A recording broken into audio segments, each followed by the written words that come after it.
Usaha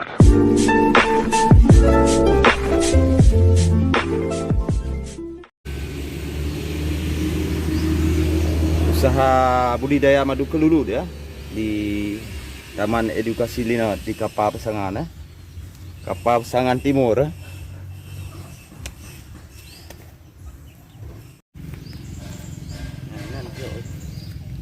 kali lom di Pak.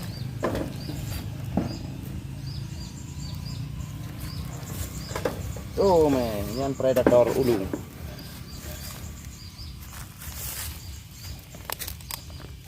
Ya, ya ini Pak hasilnya. Oh, yang punya telur. Tengah lu punah tuan kuratu lemah pada.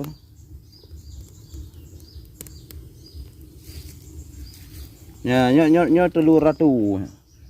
Yang menetah sih keratu yang telur yang besar ya. Ratu kelulut. Ya. Sama baterai ditutup.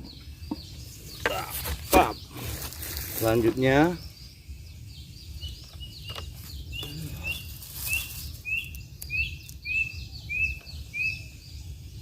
yang iditnya nyanti dan cahi nanti Dicim yang paling kejam di dunia. Nah.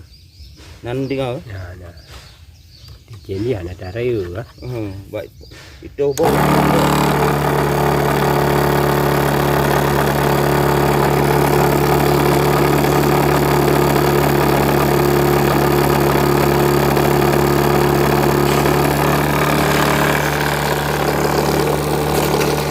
Mereka, anak hujan ini.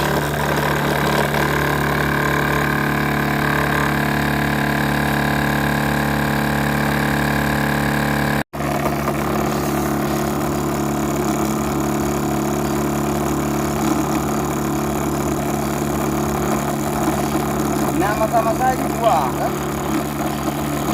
Dua.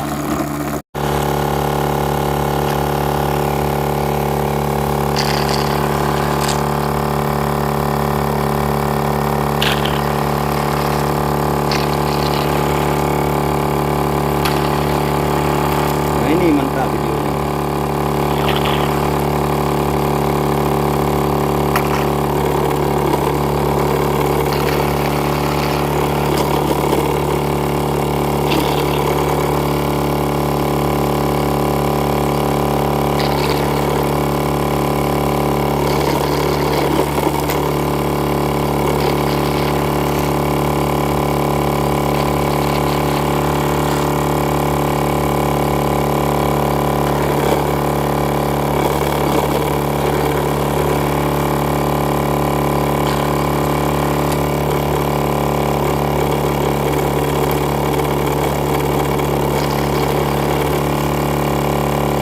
Sabungnya bisa saja mencapai 2 kilo.